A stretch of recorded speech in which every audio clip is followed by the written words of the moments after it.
Welcome to the Drop the Mic Wrestling Podcast. I am your host, Michael Davis, and today we have a great show for you. Join me is Jonny Nostradamus, and in this episode, there's so much talk about the good, the bad, the ugly, the Ring of Jericho, NXT, and AEW Rampage. You're going to decide which is which, but just like Chris Jericho, we need to break this code going on, and hints and QR codes have been creating a buzz in the industry. And did WWE finally give us hope? And there's no better way to start this episode than talking about the infamous White Rabbit. So I've brought Jonny Nostradamus on the show. Jonny, how are you doing today? Doing pretty good. Yourself? Doing pretty good, because maybe there is hope for this White Rabbit to be revealed on Saturday. We're going to do a separate video previewing Extreme Rules and all the matches going on there. But Jonny, do you have any idea where this White Rabbit could be headed? All right. So, as you can tell by my background, I have been heavily invested in this whole White Rabbit mystery. I'll try to go from the beginning. So, like, the very first thing that started happening was they were playing the Jefferson Airplane, not Starship, Jefferson Airplane song during live events and commercials. People immediately thought Bray Wyatt because it's sort of the weird vibe, the red light. I thought it might be too, but it was awkward that they were doing it that way because we weren't used to that kind of thing. Under Vince, they didn't do that. Because they weren't Then showing it we on had TV. huh? They weren't showing it on TV. Yeah, exactly. It wasn't on TV. It's just weird. And then the first instance we had of something on TV, not even acknowledged by any of the commentary or backstage or people on screen, was a QR code behind Austin Theory. And that sent everyone down the proverbial rabbit hole, spiraling in on all of these mysteries. Now, okay. Sorry for the pause. Okay, so this whole thing, it started with a game of Hangman. Who killed the world? It said you did. Now, in the font for that "Who killed the world you did" thing, it is the exact same font of one of Bray Wyatt's old shirts where it said "Find me" and it had, I believe, a sheep behind it. Exact same font to a T. If you were to get them on the screen and examine them, even the little details of like a little line just jutting out on the I and the D. Outside of that, we had the maze game that they did. It was fire, the rabbit going through the maze, going into the door. What's something that was very prevalent with Bray Wyatt? Firefly Funhouse. The door, let me in. Connects directly. We've had even before that, like I said, I'm gonna go all over the place with this.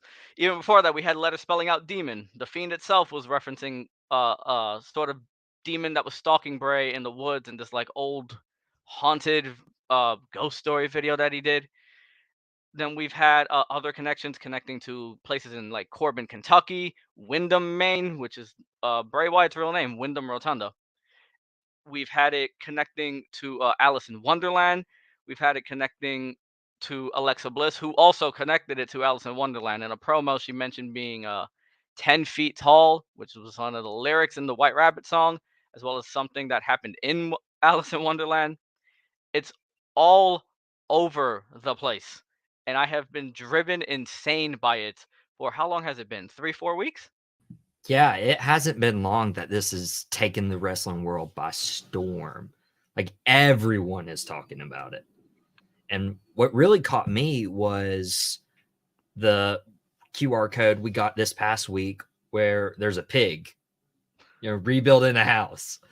That screams Husky Harris and screams the character that was in the Firefly Funhouse. Yeah, Huskus the pig. Fun little thing I noticed about that. That actual pig in that video picture, whatever it was, is, I'm pretty sure, is what they literally based Huskus off of. Because if you look at the actual eyes, the cheek, and the mouth shape, it matches it almost 1-to-1. Yeah, it's perfect. It really is. And then I think it was a wolf that was showed, right? Not a fox. It was a wolf. Correct? I believe so. Yeah. Yeah, so the wolf, um, harkening back to the big bad wolf sort of thing, I believe that's a tattoo on Bray's chest. He has a lot of tattoos. He has, I'm like, trying this, to think of sort some. of evil, demonic-looking wolf thing on his chest, and I think it's Oh, supposed okay. to be that. I'm not entirely sure, I haven't seen anybody else really say that, but I Yeah. think that's what it's supposed to be. Well, also, like, going back to our childhood, who blew down the houses of the three pigs? A wolf. Okay. The Firefly Funhouse and the Wyatt compound was both burned down, I think, by Randy Orton both times, which is No, pretty Randy burnt ironic. the cabin and Seth burnt the funhouse. Seth burnt the funhouse. That's right. Okay. Burn this down. That makes sense. And now the pigs rebuilding a house.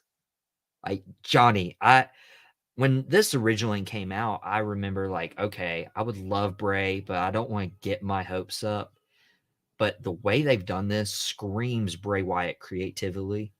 And if this is going down, man, this is a huge signing for Triple H, and honestly starts.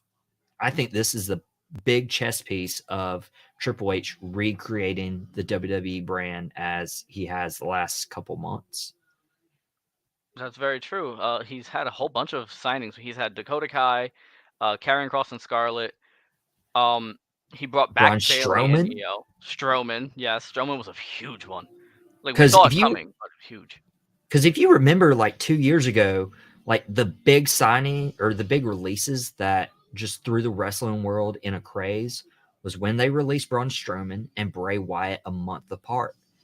And now it appears that Braun Strowman and Bray Wyatt will return a month apart. This this is kind of crazy, Some people were like, "Okay, Bray Wyatt's going to return on SmackDown or Raw." I'm like, guys, this is way too big for just this typical Friday night. This is coming out on a premium live event, and I did not like. Could this be the reveal at Extreme Rules? So I had my own little theory with that. I do agree it would be smart to do it at a premium live event. I weirdly feel like they're not going to because Oh, there's an episode of Raw this month in October that is literally on Halloween. And I think that he's going to show up then because it just makes sense from a marketing standpoint. Now, when it comes to Extreme Rules, they could just like he's not going to be there, but could reveal that it's him or just make it blatantly like obvious that like you have to be blind to not know. And then drop it. Just completely mm, drop it until Halloween. huh. Uh, I don't know. This could be. I don't know if they could do it like where AEW was bringing CM Punk, because it was like the second Rampage event. It was in Chicago. They hyped it up a month in advance. I was actually at the Fight for the Fallen show in Charlotte when Darby Allin came on screen and announced an open challenge and accept if you dare to be the best in the world. And that I place, the remember that. Bojangles Coliseum, popped. It was like, whoa. And WWE could do something like that.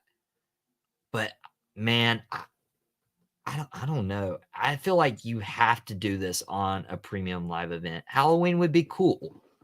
But either way, if they do it at Extreme Rules, then Bray Wyatt is probably on Halloween episode.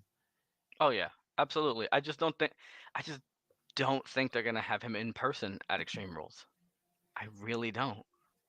It would be huge. So you're thinking Halloween. Yes. You're thinking Halloween.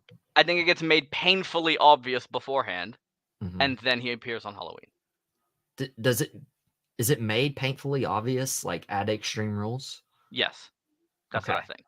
Like we'll get like some literal quote that he said at a Firefly Funhouse, or it'll say "Let me in" on the screen or something. Like it's gonna Ooh. be dumbfoundingly obvious.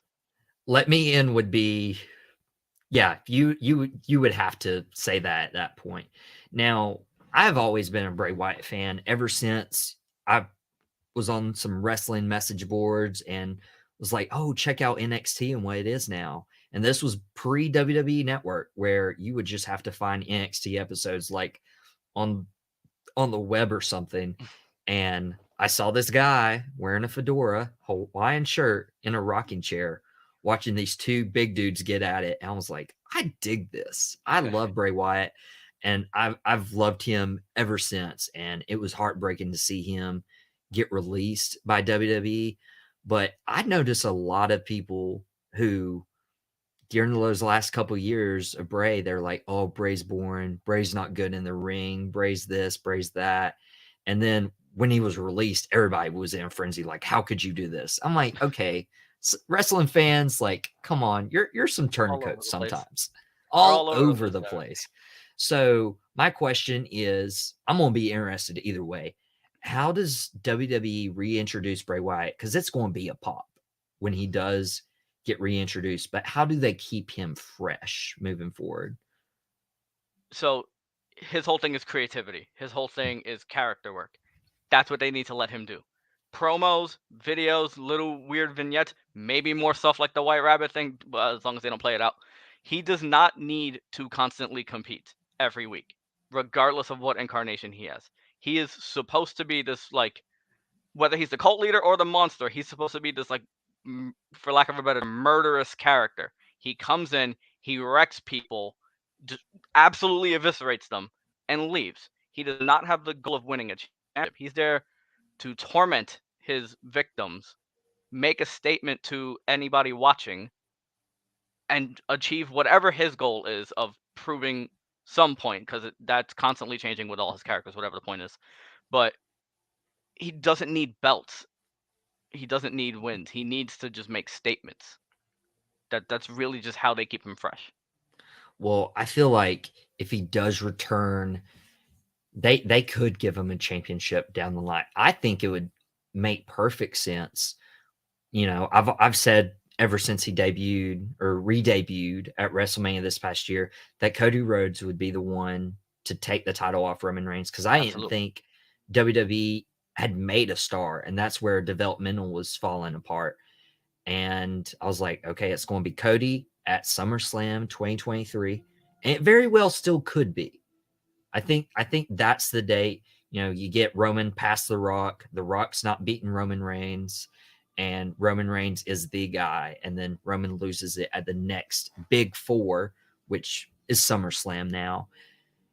But Bray Wyatt, if he returns to WWE, would make sense, because he was the last champion before Roman Reigns and his tribal chief era. Mm-hmm.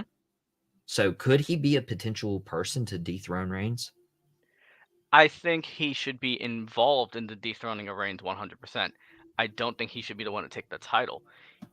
When you look back at everything that the Fiend did, even when he did target a championship, it wasn't for his own gain.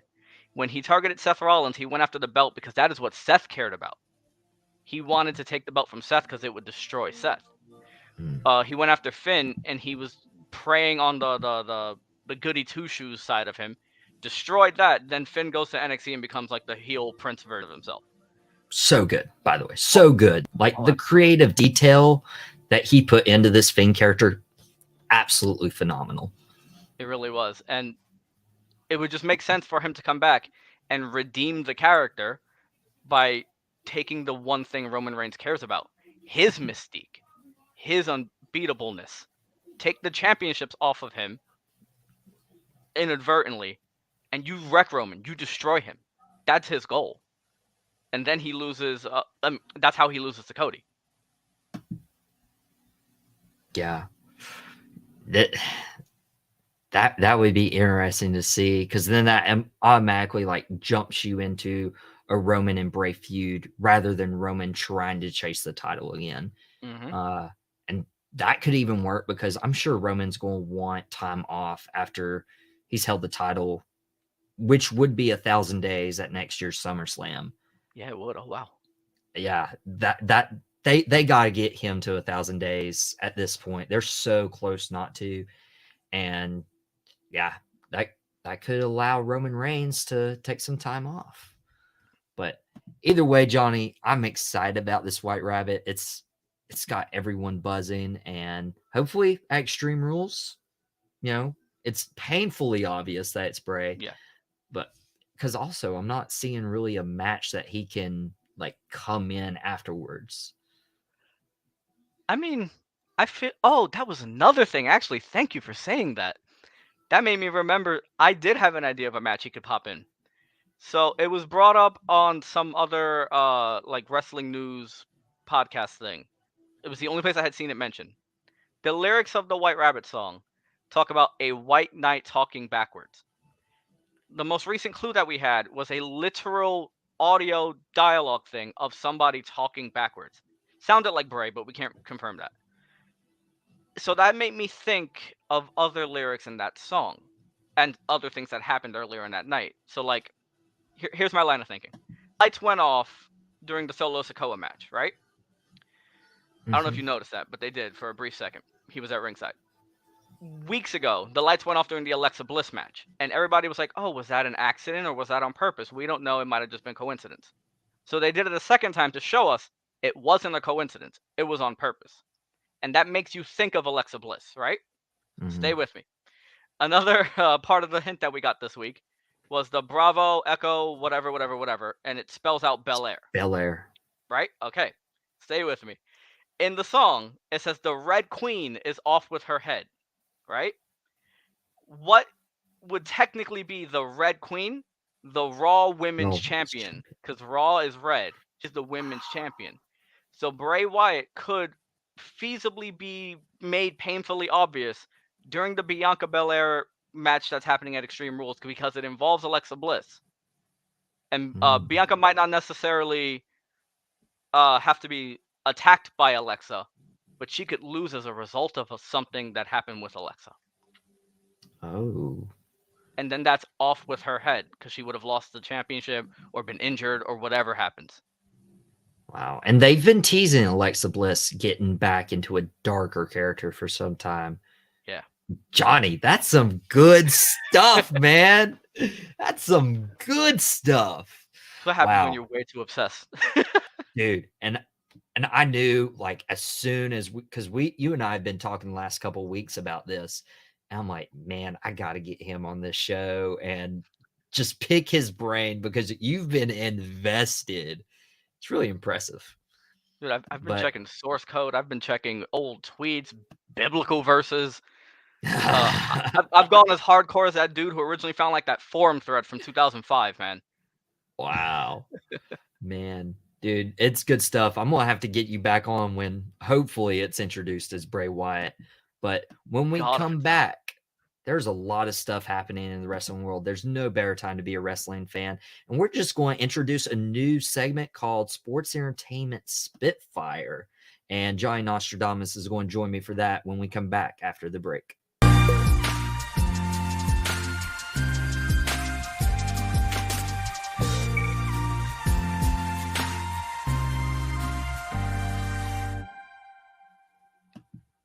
Welcome back to the Drop the Mic Wrestling Podcast. I'm Michael Davis and joined by Jonny Nostradamus. We just spent a lot of time talking about the White Rabbit, and rightfully so, because that's taken the world by storm. And so we're going to introduce a new segment this week called Sports Entertainment Spitfire. And this isn't going to just involve WWE. We got some other stuff too. We're actually going to start with AEW because this past week, Juice Robinson faced Jon Moxley, and Bandito challenged Chris Jericho unsuccessfully for the Ring of Honor World title. And Johnny, I would love to see more Juice and Bandito in AEW. If they sign full-time deals, what do you expect from them? I expect phenomenal matches like we've seen. Although I will say, I'm not too familiar with Juice Robinson. I have seen him work. I've seen him in New Japan, but I'm more familiar with him when he was in NXT. Yikes. Those were dark days. I'm not going to hold that against him, though. Horrible but Bandito is amazing. I had very little experience of him, and then I saw him this week. I went back and looked at more stuff from him. Oh, my God, is he amazing. So this was your first time watching Bandito? Yeah, in a full capacity. Yeah, Oh wow, dude, he is great, and he's been compared to a young Eddie Guerrero in I can just the see it. way he works, even with a mask. Like, dude, he is so good. He's fully invested in that character. And if you have not watched Bandito versus John Gresham in their unification match earlier this year, I think it was on one of Ring of Honor's like Death Before Dishonor like pay-per-view cards. Super good. Like that might be my favorite Jonathan Gresham and Bandito match. It was really cool, man. I'll have to check it out. I did see clips of that when it actually happened. I scrolled through Twitter and saw some of that. Yeah, and if you notice this past week on both Dynamite and Rampage, I believe Private Party appeared, which Private Party's basically been absent for quite some time from AEW, not in a prominent role at all. And Matt Hardy's sort of entered the frame. Matt Hardy also doesn't have anything right now, and Matt Hardy and Private Party might get back together. So Johnny, obviously, these three characters need something to do. But what does it say about Jeff Hardy coming back to AEW? I think Jeff Spot's going to be fine. Honestly, I think it's going to lead to somehow Hardy's versus Private Party. I think that's where that leads. Period. No matter how it gets there, who's the face or who's the heel. I think that's what it leads to. I feel like that's where it was headed before all of Jeff's legal issues took play. But I don't know. Like, I expect Jeff Hardy to eventually come back. I don't know what kind of ring shape he's going to be in. Like, he's been beat up for years now, and he's honestly like playing on his name value. But the Hardys versus Private Party could be something that elevates Private Party to the next level. Oh, for sure. They would have to beat the Hardys. I think whatever happens at the end of Jeff Hardy's next run this is his last run. Either that Mm. or he's gonna very much slow down because he kind of needs to. Like, I love Jeff. I'm sure you love Jeff. We want to keep Jeff Hardy. I don't know if I love Jeff. I used to. I used to be a Jeff Hardy fan. There's a picture of what 7, 8 year old me and my brother like posing with Jeff Hardy in an independent wrestling ring in the Carolinas. And I was like, this guy's cool. My brother was like strangely like creeped out because Jeff had his like tongue sticking out. He's like, what is this? It was a perfect picture. But over the years, it's kind of turned to where I'm like, meh on Jeff Hardy. And then my brother's like, oh my gosh, Jeff Hardy. And I feel like we've both, which is weird saying this from North Carolina, we've both kind of like, yeah, Jeff Hardy. I guess just because we've seen more stuff like Darby Allen. Darby Allen's Daredevil right now. He's Yeah. the crazy guy. And with Jeff, it's like watching his match versus Darby Allen. I'm like, man, I wish this was Jeff Hardy from 20 years ago. I can understand feeling a little more meh on Jeff, especially stuff that's happened legally and in his personal life. But I'm more of a of the I want to give him a last chance sort of thing. You know what I mean? Like, I'm a Yeah. fan of him, but when his recent issues happened, I sort of was like, if it happens again, I'm pushing away from him. Yeah. I mean, I feel like I reached that like 3 times ago, like 3 last chances ago. And we're all human. We've all made mistakes. I made a mistake this morning. Like that's just life. And I don't know, man. But what I also don't know is if you've watched AEW Rampage the last few weeks, it is so bad. Like, it is horrendous. And I remember them hyping this up. We're talking about CM Punk's debut. Like, that was a big moment, and Rampage felt important. But watching this past week's episode, it was like, it was painful. And usually I suffer through SmackDown for 2 hours to get to AEW Rampage. And after watching SmackDown this week, I'm like, man, Rampage is rough. What do they need to do to get that back on track? Um, I feel like they're going through a weird period where they're just trying to reset and reestablish a lot of things because they lost significant people and had to shuffle around other people and storylines. So I just think we give it a little bit more time, it'll just be reestablished. because they're just going through a very big rough spot. That's kind of my excuse, but You want to give them the benefit of the doubt because they've yeah. put on, as Sheamus would say, banger after banger after Banger. banger. Yeah, I need to work on my accent a little bit.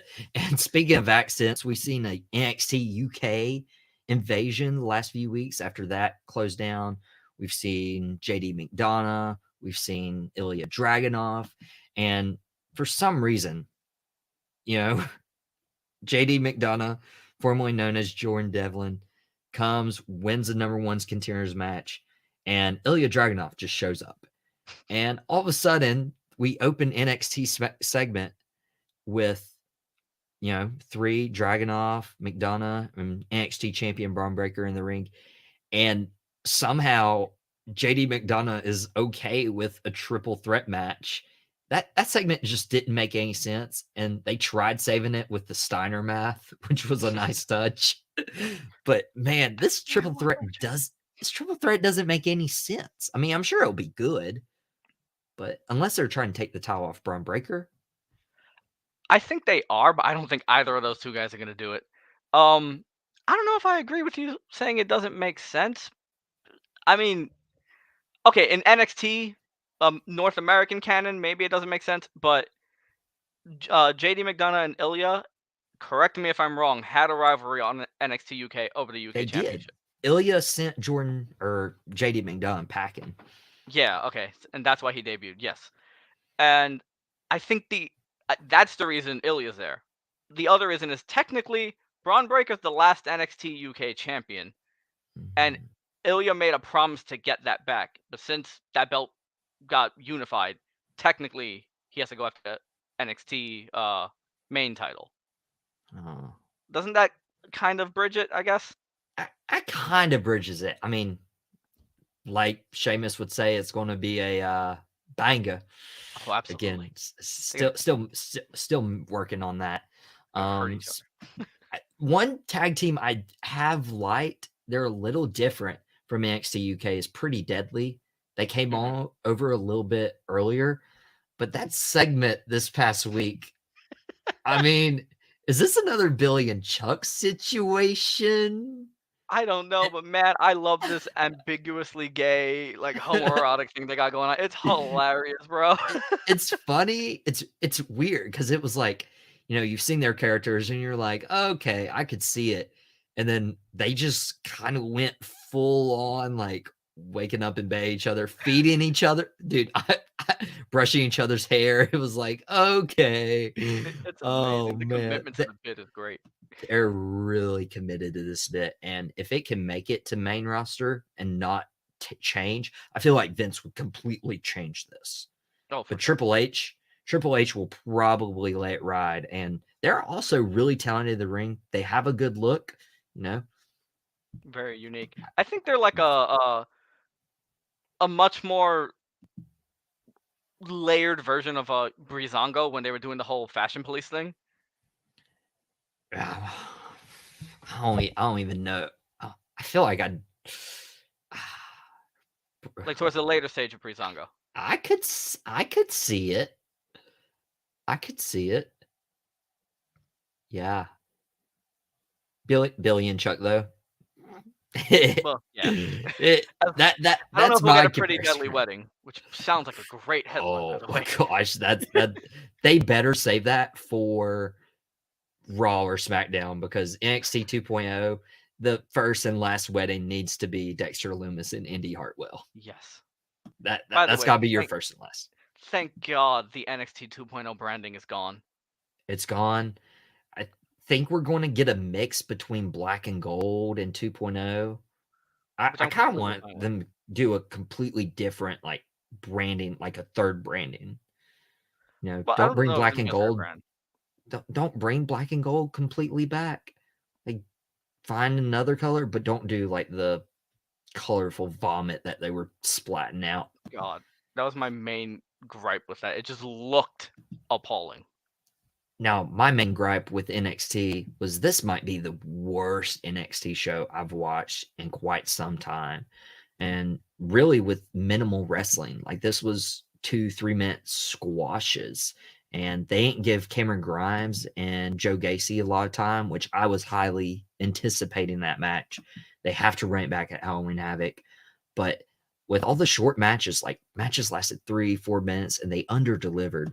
Like, are they just trying to fit too much into a 2-hour episode? Possibly, yeah. I feel like they're going a little too hard with the booking. There's a lot of people in NXT right now, so they're That trying to just fit all of those people in, and then on top of the aforementioned rebranding, trying to set up for that by fitting all of that stuff in to help with the relaunch. It didn't work. Yeah, and then trying to fit debuts in like Sol Ruka, which she definitely needs more reps. Yes, I enjoy the character though. Character's nice, you know. You got your Malibu surfer, you know.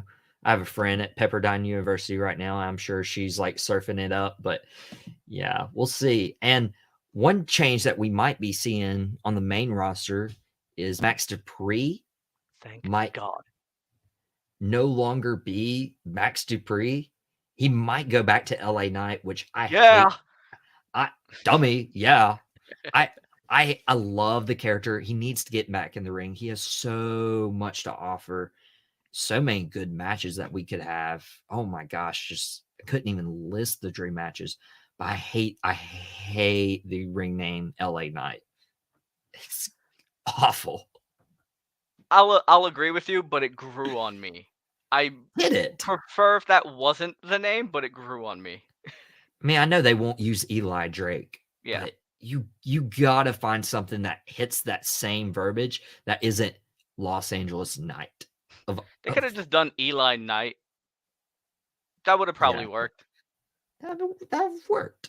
What probably won't work is this Friday we have a pay-per-view during SmackDown and Rampage, and Impact Wrestling, formerly known as TNA for those diehards back in the mid 2000s. They're Bound for Glory, basically one of their two big shows of the year on a Friday night. Man, why would you compete against SmackDown and SmackDown's premiere episode? Season premiere. Season premiere. I hate the wording of that, but sure, networks. Just to get views, right? Yeah. Dude, them running BFG on that day is the most horrendous decision they can make because it'll get views from like the diehards. Don't get me wrong, but it's not gonna get the outstanding amount of views that they want, especially for like, isn't that like their second biggest show? It's that and Slammiversary, right? Yeah. So like, I don't. They could have done it the day after, the day before. Why are you doing it the same day? Yeah. It, I mean, I get trying to avoid, Saturday's extreme rules. What about Sunday? or yeah, I Come meant Sunday. on. Like, geez, man. Like, man. But on a more somber note, we learned that I think it was during SmackDown that it was Yep. announced that Antonio Inoki, who founded New Japan Pro Wrestling, passed away. WWE Hall of Famer, had a famous bout with Muhammad Ali back in the 70s. And it's just, really somber and really upsetting. And just want to briefly touch like Inoki's legacy in wrestling and the mark he left on New Japan. Like, we don't get, Okada, Omega, Naito. We don't get any Nakamura. We don't get Bullet Club if it wasn't for Inoki starting New Japan Pro Wrestling. Do you have any like fond memories or, well wishes to Inoki? Well, you mentioned the Enoki and Ali thing. I I love hearing all of the stories from that specific not the match itself, but like the time period around it. Mm-hmm. How they were struggling with the rules of it and how he didn't care about any of the rules of it. Immediately like went for Ali's legs. It's it's the biggest, I'm not gonna curse. It's the biggest S show of all time, but also the most iconic moment in mixed martial arts history, because technically it was a mixed martial arts match. Technically. It truly did like kind of pioneer the idea of that, because you had boxing going up against wrestling, so you really wouldn't have the modern feel of something like UFC if that hadn't happened, even though it was horrible. But that yeah, like you said, Enoki, a pioneer, man. Like, wouldn't have New Japan, wouldn't have any of these current Japanese stars. He had an entire country behind him, the way that America was behind Hulk Hogan. You know what I mean? Oh, that was so good, so spot on. And also something else that I like that they have never done. This is the first time I've ever heard it on TV. Corey Graves acknowledged the WWE Championship win, the unofficial WWE Championship win. Yeah, which would have been like the first Japanese wrestler to win the then WWF Championship. That was really cool because if you looked on Wikipedia or anywhere else, it would note that it was unrecognized. So that was really cool. And when we come back, we have the wrestling rap segment, and Johnny's going to get to hear the first Rose, Thorn, and Bud next on the Drop the Mic Wrestling Podcast.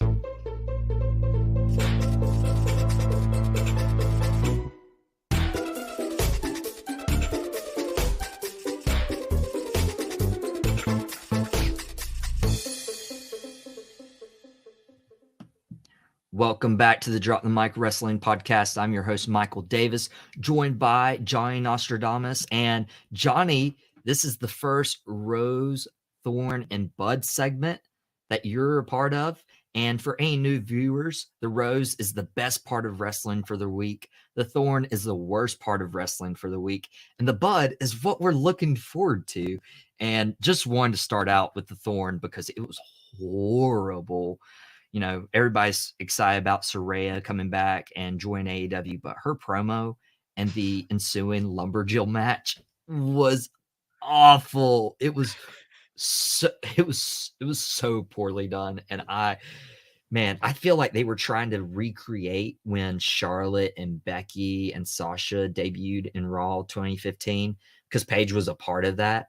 Mm-hmm. But man, this just totally flopped. Yeah, that's the same vibe I got. I thought they were trying to recreate that. I will say, admittedly, I love that she owned up to it on social media because she said it was horrible, and she said she was rusty.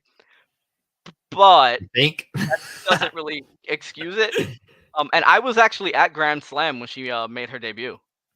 Oh, and man. the crowd went batty for her, yo. Yeah, it was dude. insane. I would have loved to have been part of that atmosphere. Did you go to the Arthur Ashe Stadium last year as well? No, I missed it because I had a second thoughts because it was raining, and I regretted that so much. Dude, what a time. Now, Rose, my Rose for the week, Chris Jericho. Yeah, just Jericho. That opening segment with Daniel Garcia and Bryan Danielson, just perfect stuff you would see in WWE. Like, they're playing the sports entertainment so well. And then you follow that up with Jericho and Bandito in the main event. And Jericho saying, I'm going to take out every, ROH champion, everything that ROH was, attacks Bobby Cruz of all people. And obviously Bandito being a former Ring of Honor world champion. He started the Ring of Jericho now. Just what a genius, man. He and Moxley have carried this product since its inception in 2019, and they're still doing it despite all the CM Punk controversy. Yeah. My feelings towards Jericho aside, because I'm not the biggest fan of him, I do 100% agree with that. He has put the company on his back from day one. Inarguable. Same for Mox. But he's put them in the mainstream in a way that would not have happened without him. Period. Oh yeah, dude. He was the big signing. And one match I'm excited for this week. This is my Bud. Okay, we get a rematch between Gunther. Still don't know how to pronounce his name. I wish they'd go back to Walter. Versus Sheamus for the Intercontinental title on the SmackDown season premiere, just like Johnny loves to hear, even though the season finale was like last week or whatever. Dude, this is, especially after their like promo this past week, I saw like Gunther, like he started to show a little compassion towards Sheamus. Like he thought about this shillelagh hit And then he's like, nah, I gotta do it. Like that was perfect storytelling and just made me more excited to relive this honestly 5-star classic from Clash at the Castle. Yeah, I'm 100% looking forward to that. They're gonna kill each other. But you mentioned the compassion thing. Was that compassion towards Sheamus, or was that him not wanting to break his whole the mat is sacred thing? You know, fight man to man, fist to fist. Oh, dude, I did not think about that. Because Imperium's whole thing is the ring is sacred. Yeah, Oh, that is that good. would go against the sport of wrestling, as he says. Ah, I, dude, that's a good perspective. I feel like, especially after their rivalry the past month or so and the clash, I was like, does Gunther start having respect for Sheamus? But that's a good perspective right there. You know, couldn't get this without. And of course, season premieres, Raw and SmackDown this week. And the big question, like they have several stuff. They have Bailey and Belair contract signing, which you know will end in a fight. You know, you have Braun Strowman versus Chad Gable.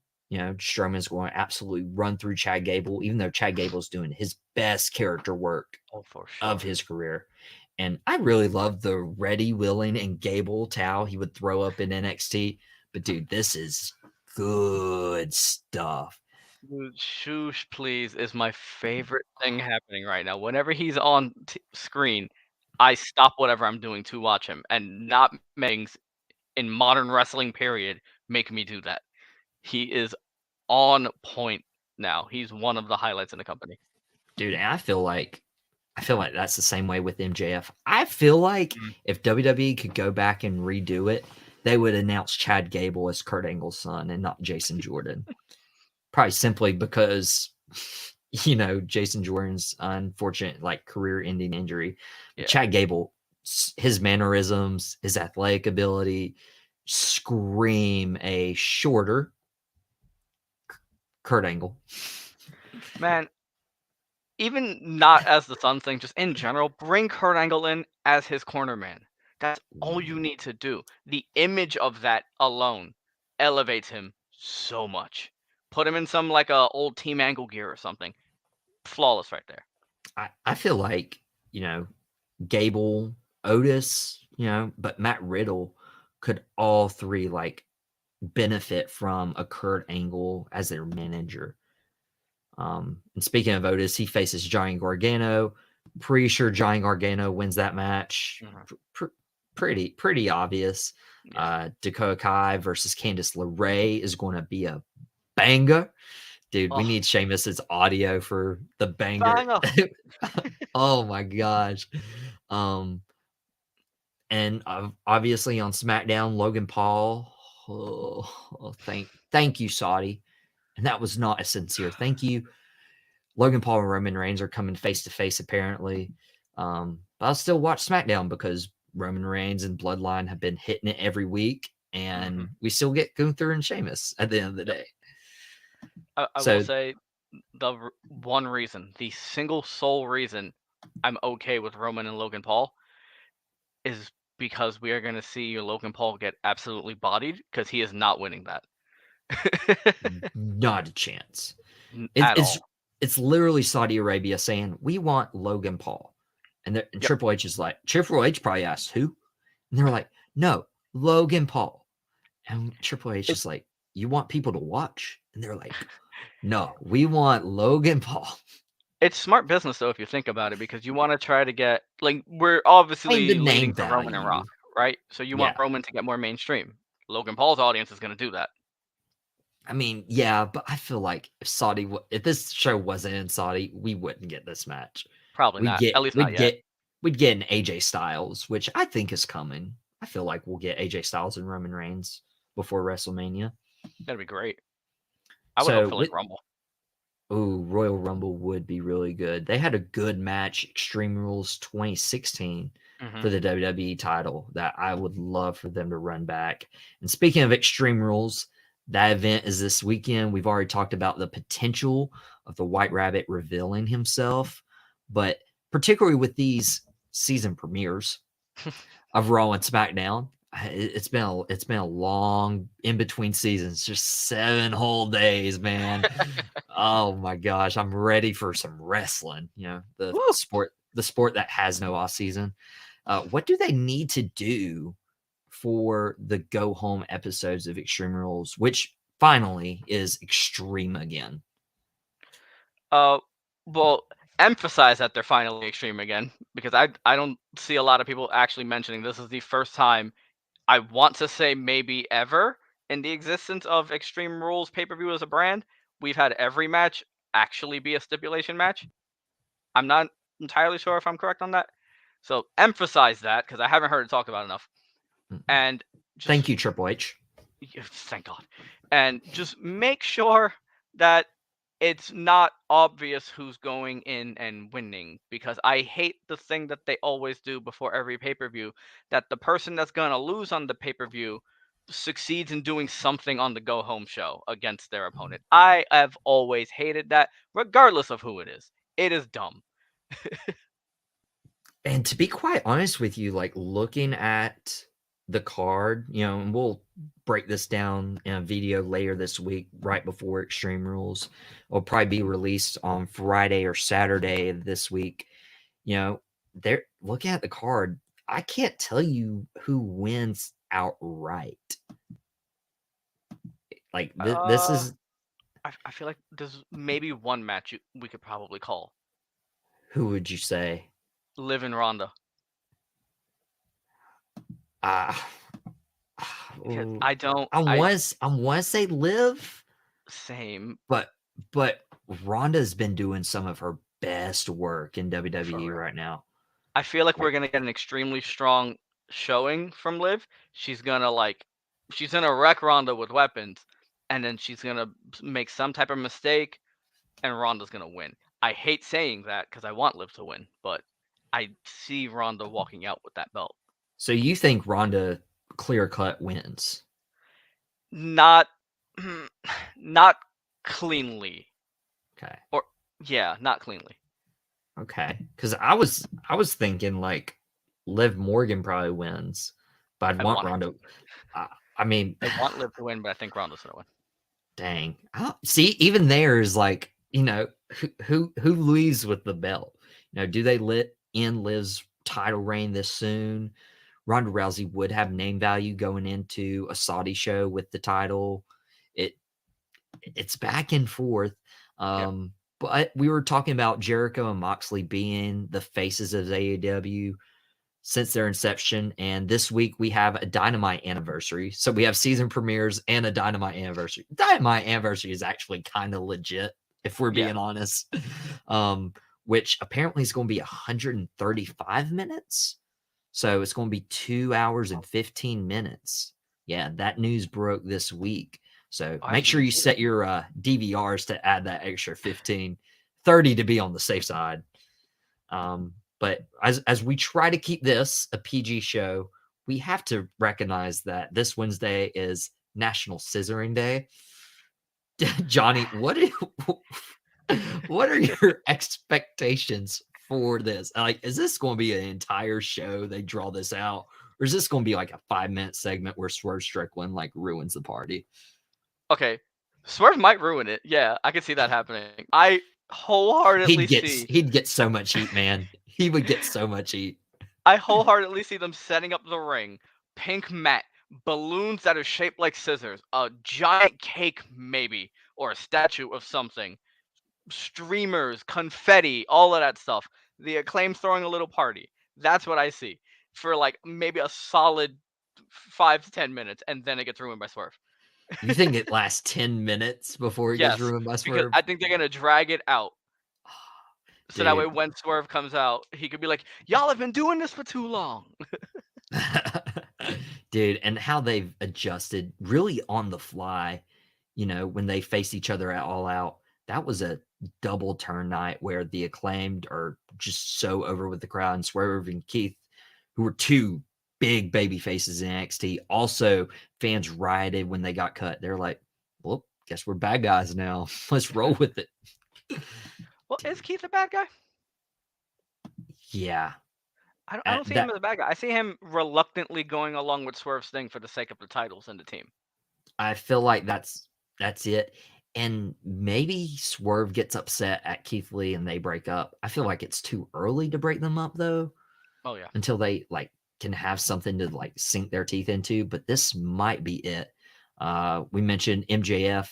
You know, he's the guy. Anytime he's on TV, I'll be watching. for sure. And he's destroyed Wheeler Yuta on the mic. He's about to destroy Wheeler Yuta in the ring.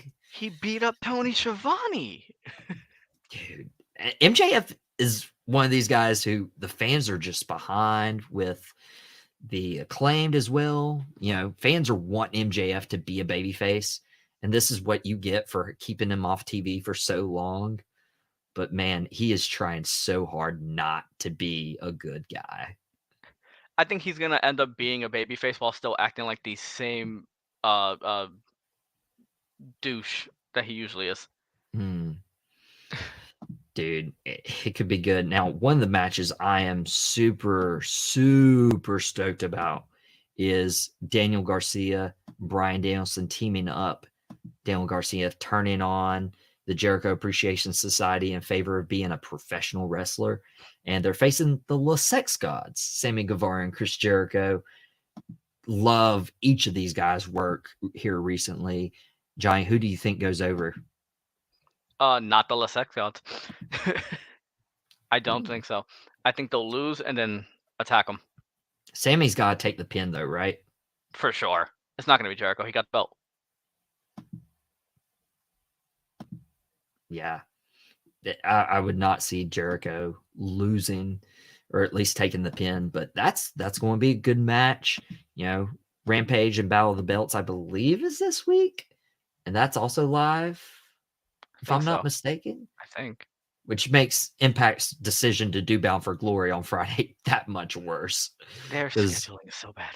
Dude, but we're about, hopefully Rampage and Battle of the Belts is good, because we're going to get content from 8 o'clock to midnight on Friday night. And then we get Extreme Rules this Saturday, which Drop the Mic Wrestling podcast on YouTube. This is exclusive to YouTube. Will be airing a preview for Extreme Rules. You know, and Johnny, you're more than welcome to join. This has been a great time with you today. I've had a great time as well, brother. Dude, it's been great. Again, be sure to follow us on social media. We're on Facebook. We're now on YouTube. We're on Spotify. We're on Instagram. We're dropping content throughout the week. Johnny, it's been great having you, man. And be sure to tune in this Friday, Saturday, probably Saturday, for the Extreme Rules preview. This has been the Drop the Mic Wrestling podcast, and this has been another Mic Drop Monday.